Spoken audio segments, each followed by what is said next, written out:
আজকে আমি কাঁচা করলা খাবো। তোমরা ঠিকই শুনছো, করলা তো এমনিই তো, সেটা আবার আজকে আমাকে কাঁচা খেতে হবে। জানি না আজকে আমার ভাগ্যে কি আছে, তো চলো বেশি বকবক না করে খাওয়াটা শুরু করি।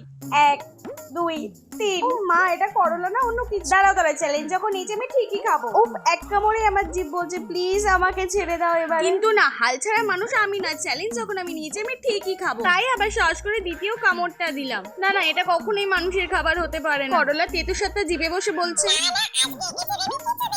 ভাবলাম আমি একটু জল খেয়ে নিই, তারপর মনে হলো চ্যালেঞ্জের মধ্যে জল খেলে তো আমি নিজেই হেরে যাব। কিন্তু সিরিয়াসলি আমি এখন খেতে খেতে ভাবছি তোমাদের মাথায় এইসব আজগুবি বুদ্ধিগুলো আসে কোথা থেকে বলো? চ্যালেঞ্জটা নেওয়ার সময় খুব সাহস দেখেছিলাম, কিন্তু এখন মনে হচ্ছে আমি পুরো শেষ। আজকের পর থেকে করলাকে দেখলে আমি রাস্তা বদলে ফেলবো কিনা জানি। একটা জিনিস নিশ্চিন্ত, যা করলা আর আমার মধ্যে সম্পর্কটা এখানেই শেষ। তোমার আর আমার সম্পর্ক আর কখনো জোড়া লাগবে। আমার এক্স কখন আমাকে কাঁদাতে পারলো না, তুমি এসে আমাকে কাঁদিয়ে দিলে এইভাবে। যে তোমাদেরকে বলছি, তোমরা কি শুধু দেখে মজা নেবে না চ্যানেলটা সাবস্ক্রাইব করে আমার পাশে থাকবে? আরে দাঁড়া চলে যাচ্ছ কেন? কমেন্ট বক্সে জানিয়ে যাও যে পরের চ্যালেঞ্জটা আমি কি করব।